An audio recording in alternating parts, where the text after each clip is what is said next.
Le rôle du spécialiste en intelligence économique tel qu'on forme les étudiants, c'est pas forcément à eux de prendre la décision. Il faut qu'ils amènent tous les éléments pour éclairer la décision. Et c'est parfois compliqué dans la tête des étudiants de rentrer dans ce rôle-là, parce qu'ils viennent souvent et disent ouais j'ai trouvé, je vais faire la stratégie. Non, on est là pour éclairer, permettre à celui qui décide de prendre une décision. Bonjour et bienvenue à Pause Data, votre podcast intégralement dédié au monde de l'analyse de données. Je suis Martin Lee et sur l'émission d'aujourd'hui, quel rôle joue l'apprentissage des compétences d'analyse de données dans l'enseignement supérieur et pourquoi cela est si important pour l'avenir des étudiants.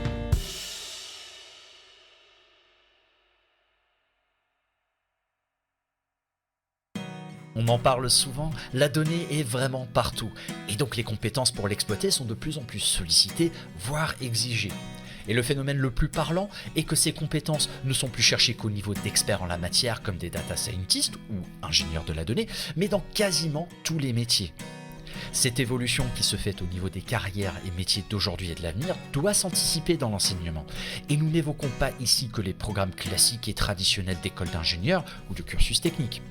Quelle place pour la visualisation de données dans un master de langue par exemple, ou quel est le rôle de la data préparation dans un parcours de contrôle de gestion? Des questions que s'est posée Ophélie Garnier, actuelle responsable du Master 2 Intelligence économique et gestion du développement international, dispensé par le département Relations internationales de l'ITIRI au sein de la faculté de langue de l'Université de Strasbourg. Issue de la même formation qu'elle pilote aujourd'hui, Ophélie, en tant que chargée d'études et de mission pour des CCI et des observatoires, a été confrontée à la difficulté de convaincre une audience data novice, mais fort capable de faire peser l'opinion. Ces expériences l'ont conduit à s'intéresser à l'analyse de la donnée et elle continue à s'en inspirer aujourd'hui. En fait, j'ai commencé dans les chambres de commerce, en vrai, à l'Assemblée des chambres de commerce à Paris, sur différentes missions, et en repensant à mon parcours pour préparer cet enregistrement, j'ai repensé que j'ai commencé mes missions sur un observatoire. D'accord. Dans le cadre de la création d'entreprise, je travaillais pour l'Observatoire permanent des porteurs de projets d'entreprise, à l'Assemblée des chambres de commerce. Donc en fait, il y avait déjà un volet données, chiffres, sur ma première mission, alors que je n'étais pas formée particulièrement à ça. J'avais récupéré ce projet, qui était un projet d'enquête piloté, enfin bref. On avait des données, et on n'en faisait pas forcément grand-chose. Mais j'ai été amenée à faire des choses avec ensuite. Mais tu disais que tu n'étais pas forcément formé à faire ça. Tu es issu de quelle formation, justement? Donc j'avais fait le Master 2 Intelligence économique et gestion du développement international à l'Université de Strasbourg. Quelque chose qui t'est à cœur, hein, aujourd'hui. Quelle coïncidence. Mais à l'époque, on ne parlait pas du tout de data. C'était il y a fort longtemps, en 2005, 2006. Donc ce n'était pas un sujet encore. On parlait d'information, on parlait de différentes choses, de knowledge, etc. Mais on ne parlait pas de data. Donc je suis arrivée sur ce premier poste, on parlait effectivement, là on avait des informations, c'était un sondage avec des données qui étaient collectées mais qui étaient traitées par un tiers. Et comme j'étais pas tout à fait satisfaite de ce que ce tiers nous rendait, j'avais suggéré que quand même on se réapproprie la matière et qu'on puisse en faire quelque chose. Donc on m'a dit essaye, et puis effectivement j'ai pu faire des choses qui étaient un peu mieux et qui surtout coûtaient moins cher que ce que nous faisait le prestataire, tout en finalement c'était pas extraordinaire, mais voilà, c'était un début, c'était en 2011. Non, c'était en 2007. C'est une vieille histoire. Et puis, je suis arrivée ensuite, si on saute dans le temps, donc en Alsace en 2011, pour travailler sur une agence de développement économique, donc financée par la collectivité, effectivement, qui s'appelait Alsace International à l'époque. Et on travaillait sur l'appui aux entreprises de notre région sur les marchés publics internationaux.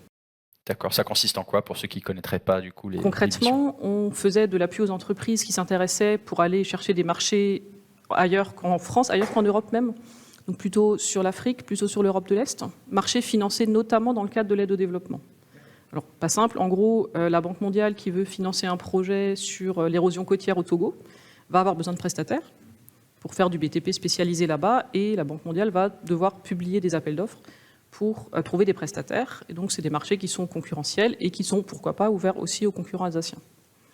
Et donc nous, notre objectif, c'était de trouver des marchés pour ces entreprises et les aider à les remporter. Voilà, dans les grandes lignes. Donc on a fait ça sur les marchés publics internationaux d'abord, et puis ensuite sur les marchés publics en France, parce que nos entreprises n'étaient pas assez compétitives. Et puis, donc pas de data à ce stade sur ce poste-là. Et puis est arrivé un événement un jour dans le cadre, on était membre du club Cogito, animé par la Chambre de commerce, aussi dans le cadre de la veille intelligence économique. Et dans le cadre de Cogito, il y avait des ateliers de découverte de la data organisés avec Actinvision. D'accord. À l'époque, ça doit être 2015 peut-être. Ça se tient, c'est plausible. C'est plausible. 2015-2016, et donc j'avais été incitée à venir écouter cet atelier. Je me dis, soit je viens voir ce que c'est, de quoi il s'agit, et donc j'avais découvert les outils modernes de data visualisation. Et j'avais trouvé ça drôlement intéressant parce que on cherchait un petit peu à l'époque à rendre des comptes quand même, à expliquer concrètement ce qu'on fait de manière simple. Et comme le métier, j'en ai parlé un peu, n'était pas très clair, très simple, il nous fallait pouvoir donner des chiffres, donner des éléments, et il m'a semblé que la data visualisation pouvait être quelque chose de pertinent. J'ai découvert les outils, j'ai fait des tests, j'ai fait une formation avec un collègue, on s'est formé, on a essayé d'utiliser ça pour notamment nos bilans d'activité annuels. C'était quel outil? On l'a pas mentionné. Tableau. Tableau. Je n'ai essayé que celui-là. Et donc Tableau nous permettait d'avoir des rendus intéressants, et notamment sur le plan géographique, que ce soit sur le plan des marchés à l'international, pour aller mettre des marchés sur des pays, ou que ce soit pour identifier aussi au niveau régional, en France, où se passaient nos marchés, où étaient nos entreprises, etc. Donc vraiment de petites dimensions jusqu'à l'échelle mondiale. Et ça nous plaisait bien. Donc on a testé, on s'est formé, on a acquis une licence pour cet outil-là. Et puis, donc, en parallèle de ça, si on revient à l'histoire plus globale, moi j'ai repris, on m'a sollicité à l'université pour reprendre la responsabilité du master donc, en intelligence économique et gestion du développement international à l'ITIRI en 2017 pour assurer la rentrée, non, en 2018, pardon, pour assurer la rentrée 2018-2019 pour les étudiants, puisqu'il fallait à ce moment-là changer de responsable. Et donc j'ai repris ce programme, j'ai regardé ce qu'il y avait dedans, et clairement, je me suis dit là, pour la logique de ce qu'on fait avec de l'information aujourd'hui, il faut mettre de la data dedans. Ça me semblait indispensable, avec un certain nombre de challenges pour nos étudiants, j'y reviendrai peut-être tout à l'heure. Voilà, donc on a mis de la data dedans, et puis au fil des années, on en a mis toujours un petit peu plus, d'abord en deuxième année, et puis un peu plus en deuxième année, et puis après on en a remis en première année pour qu'il soit plus prêt en deuxième année. Et donc la data a pris effectivement de la place dans le programme pédagogique du master. Voilà, pour l'histoire sur les deux tableaux, et puis pour ce qui est de ce qu'on faisait au niveau data, au niveau développement économique, bon, l'agence de développement économique dans laquelle je travaille a changé de nom, changé de périmètre. Mais un des projets que j'aurais aimé lancer avant de quitter, mais bon, entre-temps j'ai quitté, c'était un observatoire open data sur les données de marché public en France, parce qu'on a identifié qu'il y avait un énorme potentiel de traitement de ces données qui sont ouvertes entre-temps et qui ne sont pas exploitées. Et voilà, il faut absolument en faire quelque chose, et ce n'est pas encore fait. Je reviendrai sur ce sujet d'open data tout à l'heure. J'avais une question tout de même sur la notion d'appréhender un outil de visualisation de données moderne, comme tu le disais tout à l'heure, en l'occurrence ici Tableau. Tu l'as dit, tu n'es pas formé data. Ce n'était pas ton cursus, data n'était pas un mot d'ordre lorsque tu as fait intelligence économique, on était encore au stade d'information à l'époque. Comment c'était pour toi d'appréhender un outil qui peut paraître technique dans le cadre de cette mission, dans le cadre de ces fonctions? Comment tu as vécu cette expérience? Alors, ça a pris un peu de temps. C'est-à-dire, on a eu un premier atelier où était présenté l'outil Tableau, puisque c'est l'exemple. Et alors, c'est bien parce que le formateur qui animait cet atelier, ça marchait tout seul. Donc, c'était chouette. Et bon, c'est un atelier d'une demi-journée, donc on avait quand même le temps de découvrir le truc. Et il nous a quand même proposé, nous-mêmes, de faire des tests. Et alors, ça marchait beaucoup moins tout seul, en fait, quand il fallait faire nous-mêmes avec l'outil. Donc, je me souviens avoir pas mal regardé sur mon voisin, qui lui-même s'était un peu préparé avant. Mais je trouvais que c'était très bien. Mais je ne me suis pas tout à fait sentie capable tout de suite d'appréhender l'outil, la matière, etc. Bon, après, le sujet présenté en atelier ne me parlait pas tellement non plus. C'était du pilotage de magasin, c'était pas trop mon truc. Pour ceux qui ont appris Tableau, connaîtront bien le Superstore. Voilà. Mais j'ai vu et j'ai regardé. C'est vrai que l'appréhension a pris du temps. Je me suis dit, après cet atelier-là, je n'étais pas en capacité de faire. Donc on s'est dit, si on veut faire quelque chose sur ce sujet data, il va falloir convaincre en même temps la direction que c'est la voie à prendre. Et en même temps, il va falloir que nous, on se forme sur la base d'un jeu de données qui nous est familier pour en voir les résultats tout de suite. Donc c'est ce qu'on a fait, on a eu un feu vert de la direction pour une journée de formation autour de nos données et l'achat de la licence. Donc on a fait ça en 2 temps, quoi. Bien sûr. Et tu penses que ça t'a pris combien de temps, du coup, après cette première formation où c'était tout magique, tout fonctionnait, jusqu'à arriver, peut-être pas à ce niveau-là, mais au moins un niveau où tu étais complètement à l'aise de prendre l'outil en main et ouvrir un jeu de données et en faire quelque chose sans avoir à demander de l'aide? Je pense que là, par rapport aux besoins qu'on avait, comme on a fait la formation sur la base du jeu de données, je pense que sur la journée de formation, ça suffisait. Ce que je me suis rendu compte après, c'est que quand j'ai voulu reprendre mes données 6 mois après pour mettre à jour, j'étais à peu près autant perdu qu'avant la première journée de formation. Donc là, je suis reparti des fichiers de l'année précédente et j'ai retravaillé. Mais je me suis rendu compte que si on arrête, ça ne marche pas, quoi. On est à l'aise au bout d'une journée pour faire tout de suite. D'accord. Est-ce que c'était évident pour toi, une fois que tu as compris comment fonctionnait cet outil, associer l'intérêt pour ce que tu faisais dans ton métier pour la data? Est-ce que ça, pour toi, c'était évident grâce à la solution? Est-ce que tu avais déjà cette affinité? Est-ce que tu avais déjà cette saveur-là, quelque part, qui cherchait à émerger? Ou est-ce que non, il y a un vrai lien de cause à effet entre la découverte de l'outil et puis, tout d'un coup, je vois tout ce potentiel data? Je pense que j'avais une sensibilité. En fait, j'aime bien voir les choses et les comprendre par moi-même. Et c'est vrai que d'avoir des données dans un tableau, ça ne me parle pas beaucoup. D'avoir des données qui soient représentées sous forme d'un visuel clair, ça me parle beaucoup plus. Et le fait d'avoir besoin de comprendre les choses, ça me tourne naturellement vers cette idée de data. Enfin, de data vise, en tout cas. La data elle-même en volume, moins pour l'instant. Par contre, après, je pense pas que l'outil ait été une révélation dans l'absolu, parce que comme dit, j'avais déjà traité un peu des données. Là où ça a été vraiment un apport, c'est vraiment sur le volet géographique. Et c'est en découvrant qu'on pouvait traiter de la data, qu'on pouvait géolocaliser de la data, que j'ai imaginé plein de choses auxquelles je n'aurais pas pensé en termes de représentation. Et c'est là que ça m'a vraiment apporté quelque chose de nouveau, quoi. Très bien. Et donc l'ambition était d'aller vers de l'open data. Tu peux expliquer l'open data en tes propres termes?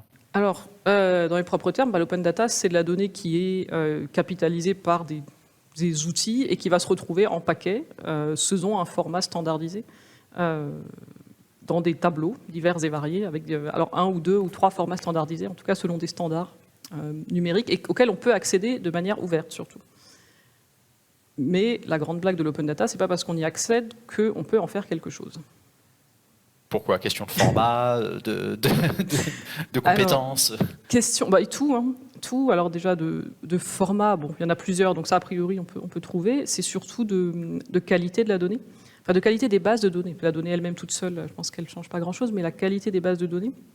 Quand on se retrouve, si on vient sur le sujet des données open data marché public par exemple, c'est des données qui sont capitalisées de manière automatique par des solutions diverses et variées qui doivent communiquer entre elles, et qui n'ont pas forcément les mêmes champs à la même place, et qui du coup capitalisent des bases avec des champs dans le désordre, les unes par rapport aux autres. Donc ça fait des bases énormes, mais pas exploitables, en tout cas simplement, de premier abord, quoi. Dans le cadre de Grand Innov, c'est qu'il y a un projet à faire, c'est que, en fait, non, c'est quelque chose de vraiment sous-exploité. C'était quoi l'idée derrière? Quelle était ton ambition? Alors l'idée, l'ambition derrière ce projet d'observatoire open data de la commande publique, c'est en fait d'utiliser les données d'attribution des marchés pour être capable de voir à l'échelle régionale quel impact économique ont les marchés publics sur notre économie, enfin sur l'économie du Grand Est. En gros, quelles sont les entreprises du Grand Est qui travaillent en tant que prestataires sur des marchés publics et pour quels clients publics elles travaillent. Est-ce qu'elles travaillent en région? Est-ce qu'elles travaillent à l'Eurométropole de Strasbourg? Est-ce qu'elles travaillent à Vitry-le-François? Est-ce qu'elles travaillent à Paris? Est-ce qu'elles travaillent ailleurs en France? Et pareil, ces marchés publics qui sont signés en région, par la ville, par l'hôpital, qui sont les fournisseurs? Est-ce que c'est des fournisseurs locaux? Est-ce que c'est des fournisseurs qui viennent de loin? Donc l'idée, c'est vraiment d'observer en vrai, au-delà des mythes qu'on imagine que c'est toujours les mêmes, etc., qui sont les fournisseurs en région et que font nos fournisseurs régionaux. Quels étaient les impacts pour toi du passage de l'Alsace à Grand Est, d'un point de vue données justement et dans tes fonctions et tes missions au sein de l'agence Attractivité? Pas tant de ça, en fait c'est plus des changements au niveau de l'organisation, au niveau des priorités stratégiques. Plus qu'autre chose au niveau de la donnée, pas grand-chose, parce que ces données open data, elles ont été collectées de la même façon. C'est une collecte nationale. Donc peu importe le développement, le découpage régional, c'est des données qui sont nationales, donc là pas de changement. Très bien. Venons-en sur le master que tu as repris donc en 2018 et de ta vision de la data au sein de ce grand domaine d'intelligence économique et dans le cadre de l'école de relations internationales. Tu disais tout à l'heure que pour toi c'était une évidence qu'il devait y avoir la data au sein de ce parcours d'une manière ou d'une autre. Tu avais aussi un parcours personnel qui t'a amené vers ce chemin-là. Tu avais priorisé quoi au départ? Parce que données, c'est un monde très vaste. Tu as commencé par quoi? Pourquoi? Alors l'idée au départ, Pour les étudiants du master, en fait, on leur apprend en intelligence économique à traiter de l'information et à restituer de l'information pour éclairer la stratégie. Et encore une fois, pour éclairer de la stratégie, il faut être capable de voir clair dans des chiffres, dans des données textuelles, dans de la compréhension, etc. Et clairement, dans des données chiffrées, la meilleure façon de donner des éléments qui permettent de décider, c'est de représenter la donnée sous forme de visualisation. Donc la priorité, c'était vraiment celle-là, c'était qu'ils comprennent que pour donner des éléments éclairants à partir d'un tableau Excel énorme, plutôt que de ramener un tableau Excel en disant voilà les chiffres, c'est dire voilà, on en fait quelque chose, on le présente bien pour permettre la décision. L'idée, c'est vraiment de passer de la capitalisation de données à la prise de décision. La priorité stratégique était là au départ. Ok. Et d'un point de vue technologique, du coup, tu as orienté ça vers quoi? En termes d'outils, on a choisi à cette opportunité, à cette occasion-là, d'utiliser Tableau également, puisque j'avoue, c'est le seul outil que je maîtrise moi pour de vrai, et puis qu'il y avait l'opportunité aussi d'en faire bénéficier aux étudiants de manière gratuite dans le cadre de licences proposées dans le cadre académique, quoi. Ce qui n'est pas neutre. J'aimerais qu'on prenne un petit temps pour explorer ce rôle de data pour un étudiant ou pour un groupe d'étudiants dont le métier principal n'est pas de faire de la data, parce qu'on a cette image en fait de la donnée, l'analyse de données, tout ce qui est requêtage, base de données, etc., comme étant quelque chose de très ingénieur informaticien. Je suis sollicité, nous sommes sollicités dans le cadre d'intervention en école, principalement par cette typologie d'institutions-là, donc des écoles d'ingénieurs, des grandes écoles, etc. Je pense qu'il y a un argument pour défendre la nécessité d'enseigner ce type de matière en toute filière, en tout programme au final. J'aimerais bien avoir ton point de vue là-dessus, parce qu'on parle de l'intelligence économique. Ça me semble, il y a une certaine logique, afin de faire la liaison entre data et intelligence économique, mais au sens large, y a-t-il des bénéfices, ou quels sont ces bénéfices, si tu peux en décrire quelques-uns, d'enseigner la data, l'exploitation de données à ce groupe d'étudiants? Je pense que c'est important parce que, il faut sortir un peu du tout ingénieur déjà, au niveau des étudiants, se dire que les étudiants, même autres, alors nos étudiants sont essentiellement issus de fac de langue, donc pas du tout technique. L'idée, c'est qu'ils soient capables de comprendre et de convaincre. Et aujourd'hui, convaincre, il faut permettre de convaincre, c'est pas que faire un bel argument, c'est pas que faire une belle synthèse, c'est aussi donner les outils visuels de compréhension de l'information. Et on est dans un environnement, on parle d'infobésité, on parle de trop d'infos, trop de data, etc. Le trop, c'est un problème. Soit on reste devant en disant il y en a trop, hein, tant pis, je peux rien faire avec, il y en a trop. Soit on réfléchit un peu, on essaye de mettre de l'ordre et de représenter les choses avec de la data. Et je pense que cette affaire de représentation, cette affaire de compréhension de l'environnement, il ne faut pas qu'elle repose que sur des ingénieurs. Parce qu'ils ont une vision qui est la leur, de leur environnement. Il faut comprendre, il faut démêler des problèmes. Je pense que les étudiants qui sont linguistes, qui sont juristes, qui ont d'autres compétences, il faut aussi qu'ils soient sensibilisés au fait que, d'une part, la data, si on la traite, on peut en faire quelque chose, et d'autre part, il faut qu'ils soient sensibilisés aussi au fait que selon comment elle leur est représentée, on peut leur dire ce qu'on veut leur dire. On peut faire dire à la donnée ce qu'on veut.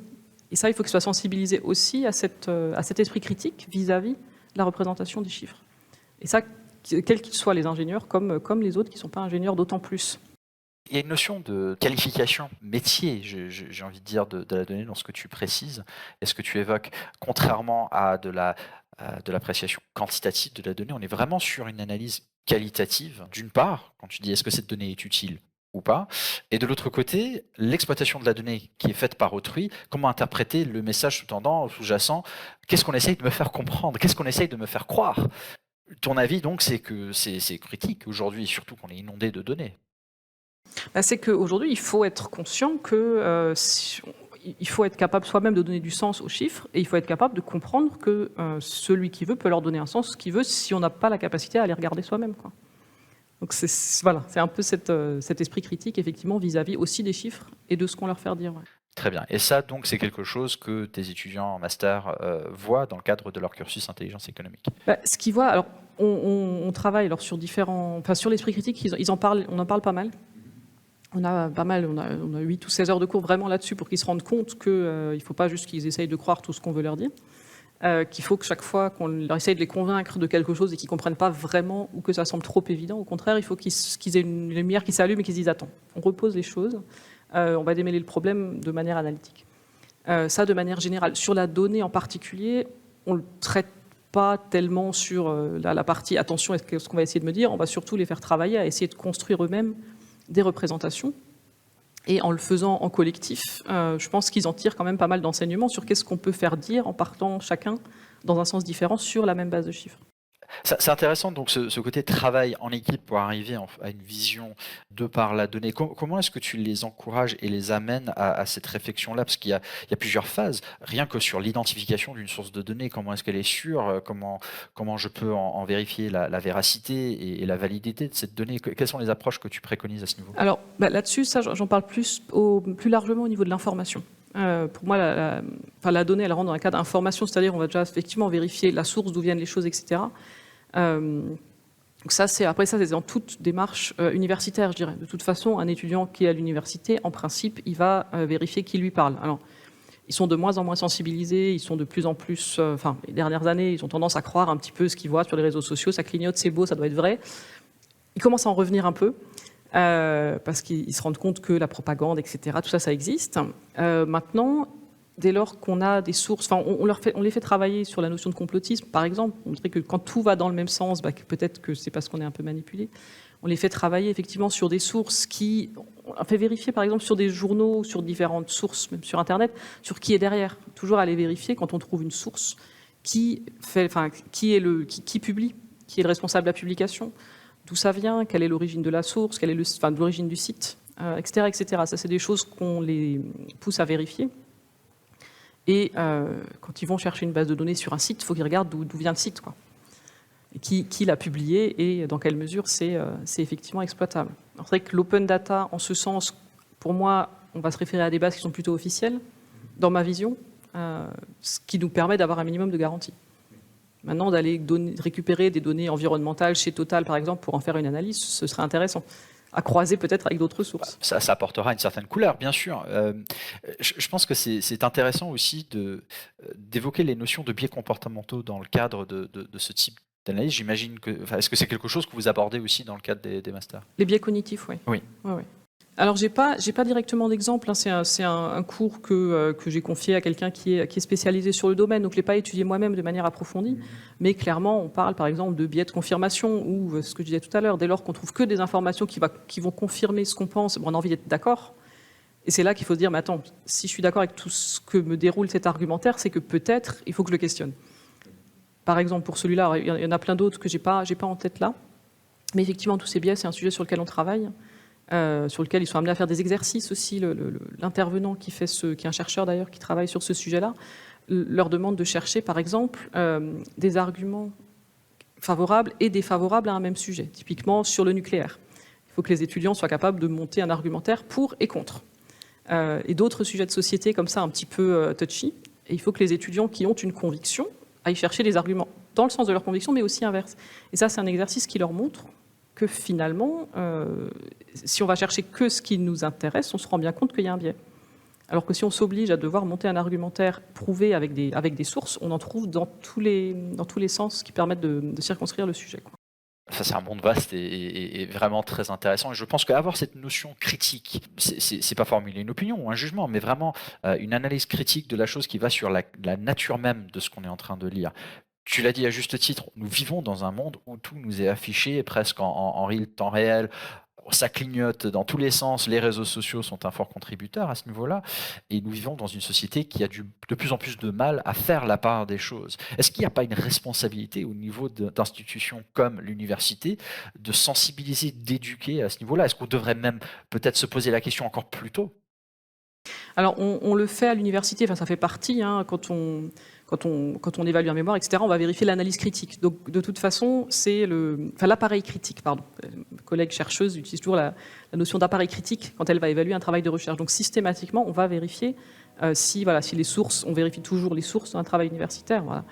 On se pose bien la question de est-ce que l'étudiant a compris que ce qu'il nous dit, il faut qu'il le démontre dans un sens et dans l'autre. C'est au niveau universitaire, c'est structuré, je dirais. En tout cas, dans les études de sciences humaines. Chez les autres, je n'ai pas la notion. Est-ce qu'il faut le faire plus tôt dans l'enseignement? Oui, bien sûr. Il faut le faire de toute façon dans l'enseignement des plus jeunes. Hein. Les enfants sont de plus en plus tôt confrontés à l'information. Est-ce qu'ils voient parce qu'ils écoutent quand les parents sont autour ou ce qu'ils voient tout seuls? Ils sont confrontés très tôt aux réseaux sociaux aussi. Le fait de leur faire comprendre que c'est pas parce qu'on leur dit un truc que c'est vrai, il faut qu'ils l'entendent. Il faut être conscient aussi en tant que parent, de leur dire oui, ce qu'on te dit, c'est pas forcément vrai. Et ça met le parent dans une position qui n'est pas forcément évidente. Parce que dire à l'enfant, il faut que tu te fasses ton jugement, ça veut dire qu'en face, il peut renvoyer la balle. On dit, bah oui, mais pourquoi c'est vrai ce que tu me dis? Pourquoi je dois faire ça? Voilà, mais il faut le faire. Il faut le faire et effectivement qu'ils soient vigilants, enfin d'apprendre aux enfants à être vigilants par rapport à l'information qui leur vient toute seule. Apprendre à chercher, c'est quelque chose. Apprendre à regarder Facebook, c'est une chose. Apprendre à chercher dans le dictionnaire pour comprendre une notion, c'est différent. Et les enfants sont capables de le faire et ils sont curieux. Donc on peut tout à fait inculquer ces notions-là. On touche aussi au domaine de la data literacy, cette notion d'être capable de bien lire et comprendre la donnée, et c'est une grille de lecture quelque part, c'est de savoir face à une table de données, face à une visualisation, avoir cette grille de lecture où automatiquement on prend en considération ces différentes choses. C'est devenu, ou ça devient, un langage presque que tout le monde doit pouvoir maîtriser. Maintenant, parlons de la suite de tout ceci. Post-master, pour les étudiants, ils vont aller dans la vie active. Il y a de plus en plus de demandes, même dans des postes qui n'ont rien à voir avec la donnée et l'analyse de données au sens premier, mais d'avoir ces compétences parce que on ne sait jamais, on en aura besoin. Est-ce que tu as déjà ce même ressenti? Alors, ce que je vois évoluer, c'est que les postes en intelligence économique évoluent. C'est-à-dire, on va retrouver des demandes de compétences en intelligence économique dans du marketing stratégique, par exemple. Et clairement, le marketing stratégique, il veut de la data. Parce qu'il veut éclairer la stratégie marketing de l'entreprise, donc il faut savoir traiter de la donnée. Ça fait partie des raisons pour lesquelles je voulais aussi en mettre dans le programme. En termes d'employabilité des étudiants, c'est une demande, donc il faut qu'ils aient cette compétence. Après, est-ce que c'est demandé dans tous les postes? Je ne suis pas sûre non plus. Après, on le voit évoluer, c'est une demande du monde du travail, et même des étudiants qui vont travailler dans le secteur public aujourd'hui. Il y a des besoins. Typiquement, j'ai des étudiantes qui sont en alternance, la formation est en alternance, donc ils sont en alternance à la région Grand Est. La région Grand Est a mis en place une grande politique de pilotage par la donnée, avec un certain nombre d'outils d'open data, alors pas d'open data, mais de data visualisation, que ce soit pour le pilotage par les élus, que les élus soient en capacité de comprendre ce qui se passe dans la collectivité, ce qui n'est pas forcément simple, et qu'ils soient capables de décider.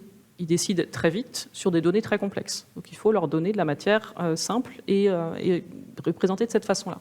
Et donc j'ai une étudiante qui est comme ça dans la collectivité, qui doit mettre en place un tableau de bord pour évaluer une politique publique. Elle n'est pas ingénieure, on ne lui demande pas de faire un travail d'ingénieur, mais il faut qu'elle soit capable de trouver les bons indicateurs, les données qui vont bien et des restitutions qui permettront de convaincre à la fois les fonctionnaires, à la fois les citoyens et les élus.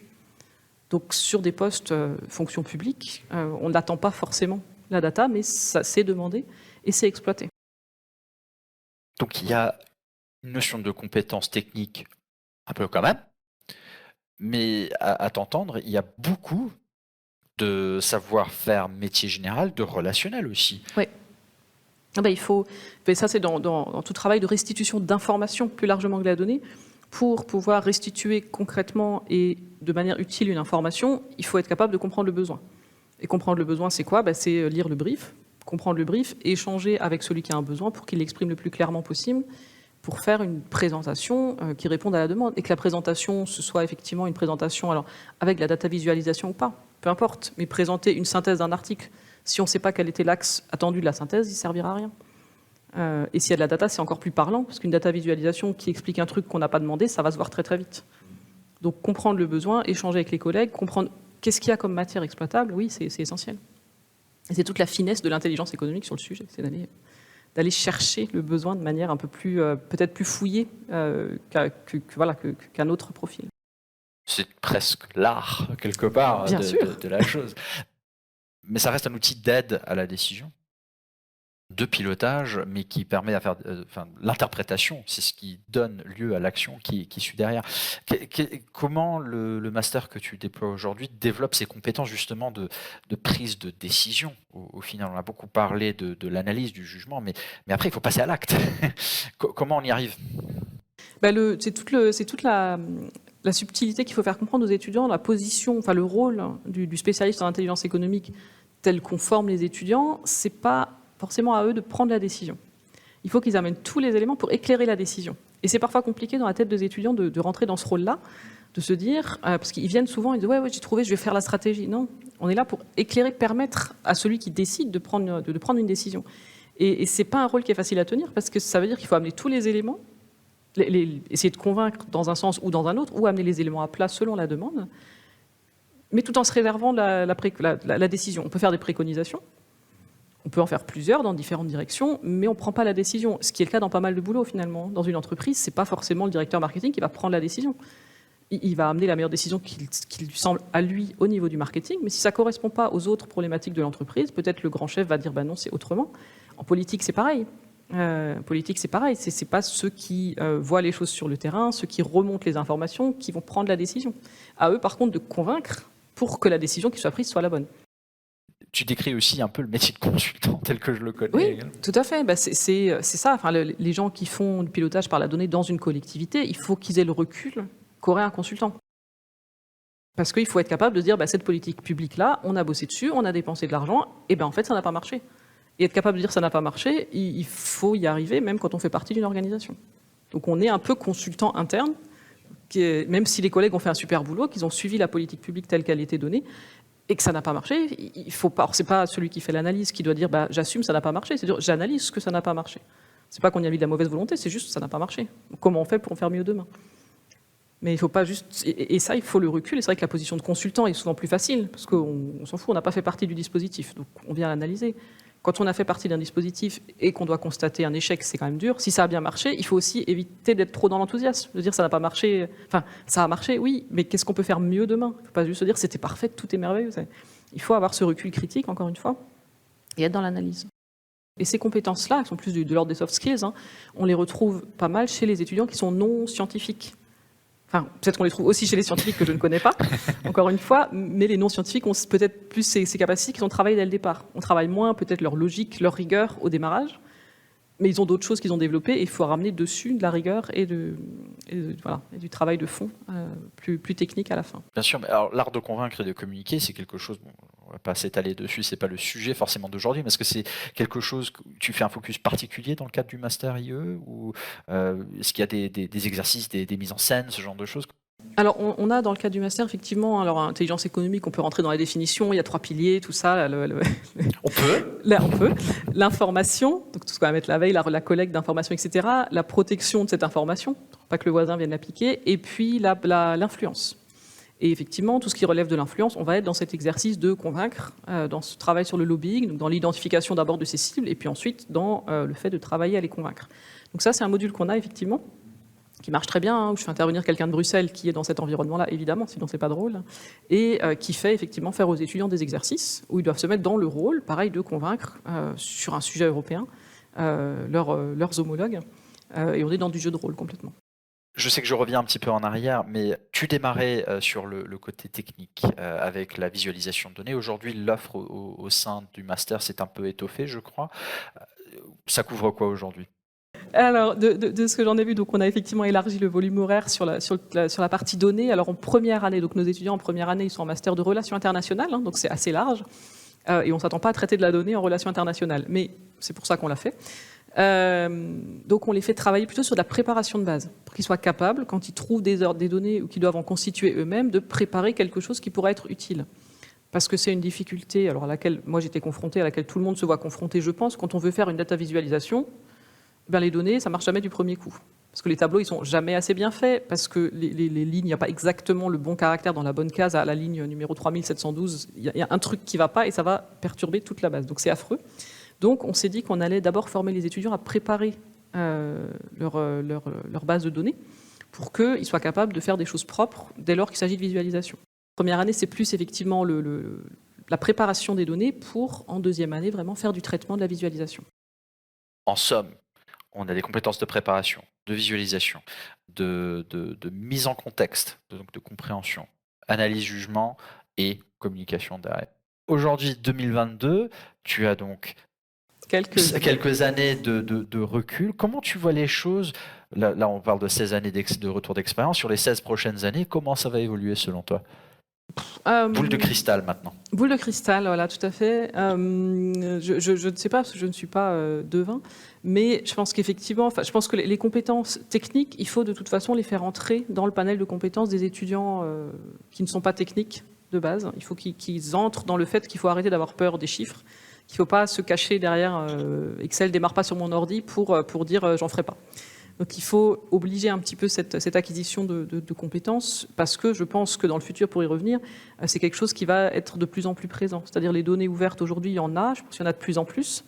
Je pense que la qualité des données va s'améliorer parce qu'aujourd'hui, si on revient sur la politique open data à la française, en tout cas, ce que j'ai pu en constater sur mon sujet marché public, en le transposant ailleurs, c'est que des données, il y en a beaucoup, que pour l'instant, beaucoup d'organisations sont préoccupées par l'ouverture des données, la publication de données, mais qu'il y a encore peu d'acteurs qui se préoccupent de qu'est-ce qu'on en fait. Ça, c'est ce que j'ai pu voir comme sur mon micro-sujet marché public. Je l'extrapole sur les autres sujets, mais voilà, je pense qu'on va continuer à ouvrir ces données. Alors, au niveau France, je le vois, au niveau européen, je ne sais pas, peut-être c'est la même dynamique, sans doute. Ce qu'il faut, c'est demain être capable de les exploiter, ces données, pour faire sortir, que ce soit des études, des rapports, des observations, ou effectivement pouvoir démonter les argumentaires qui seraient montés sur certains jeux de données, alors qu'il y en a d'autres en face qui disent le contraire, mais qui n'ont pas été pris en compte, etc., etc. Donc je pense qu'on est dans un monde où la donnée va augmenter en volume, et qu'il faut qu'on arrive à en augmenter l'analyse, la clarté, pour pas laisser cette information-là que à certains, en fait. Et comment tu vas adapter le programme du master en conséquence? Ça, c'est une bonne question aussi. On va dévoiler des secrets aujourd'hui. C'est ça, dévoilons les secrets. Alors, on travaille actuellement pour la partie technique de comment ça marche, un parcours universitaire. Les masters, on doit déposer des maquettes au niveau national tous les 5 ans, à peu près. Ça veut dire que la maquette sur laquelle on termine là, elle a été déposée il y a plus de 5 ans, parce qu'avec le Covid, on a pris du retard, tout ça. Donc, on a fait des évolutions très minimes entre-temps. Prochainement, là, pour la rentrée prochaine, on va devoir déposer les maquettes pour la rentrée suivante. On parle sur le temps long, mais ça veut dire que derrière, c'est des maquettes qui doivent vivre 5 ans. Ça veut dire qu'il faut se projeter, effectivement. Donc, qu'est-ce qu'on va mettre dedans sur ce volet data? Alors, je ne sais pas encore. Ce qui est sûr, c'est qu'il faut qu'il y en ait. Il faut vraiment qu'on arrive à faire le lien entre les compétences techniques et les compétences, comme tu le dis, de collecte, de traitement, d'analyse et de restitution. Il faut que les données soient dans le parcours pédagogique, pas au centre, parce que voilà, il y a beaucoup de monde qui veut être au centre, donc il faut qu'on voit qui on met au centre du parcours. Moi, je reste sur l'information. Voilà, pour moi, la donnée est une composante de l'information, c'est pas l'inverse. Mais il faut qu'on arrive effectivement à donner des compétences techniques, peut-être sur plusieurs outils, pour ouvrir un petit peu les compétences techniques, que les étudiants se rendent compte de qu'est-ce qu'on peut faire avec ça. Si on est dans une organisation qui a un logiciel et pas un autre, comment on va faire, pour pas avoir peur. Et puis, il faut qu'ils soient capables d'exploiter, de présenter des rapports avec de la donnée traitée, exploitée, et voilà, pour l'avenir. Je ne sais pas de quoi le monde de demain sera fait, encore une fois, mais voilà, je pense que des chiffres, des données, il y en aura plus. Il faut qu'on aille les trouver aussi. Je pense qu'aller chercher les données cachées, ça me plaît bien aussi. Qu'est-ce que tu appelles chercher des données cachées? Cachées, c'est-à-dire on se rend compte, alors pareil, si on fait le parallèle avec d'autres travaux qu'on a pu mener jusqu'à présent, enfin sur la partie, je parlais des marchés de l'aide au développement tout à l'heure. Il y a aujourd'hui, dans les marchés de l'aide au développement, énormément d'informations qui existent, qui est publique, qui est très peu exploitée. Pas de la data au format open data, mais j'entends des documents de stratégie sur des pays, des documents d'annonces de marché qui vont sortir dans 1 an, dans 2 ans, dans 3 ans. C'est des données qui sont là, elles sont publiées, ceux qui savent qu'elles sont là les exploitent, et plein de gens ne savent pas qu'elles sont là. Donc je suppose, encore une fois, je transpose ce que je sais à autre chose que je ne connais pas, mais je suppose qu'il y a plein de tableaux de données brutes qui se baladent sur des sites que je ne connais pas. Et c'est là, il faudrait qu'on arrive à avoir des réflexes, se dire, tiens, ce site-là publie un certain nombre d'études. S'il y a des études, c'est que quelque part, il y a de la donnée. Et il ne faut pas que je me limite mon analyse de cette donnée à ce qui est dans l'étude. Il faut que je puisse aller voir où est la base et qu'est-ce qu'il y a dedans.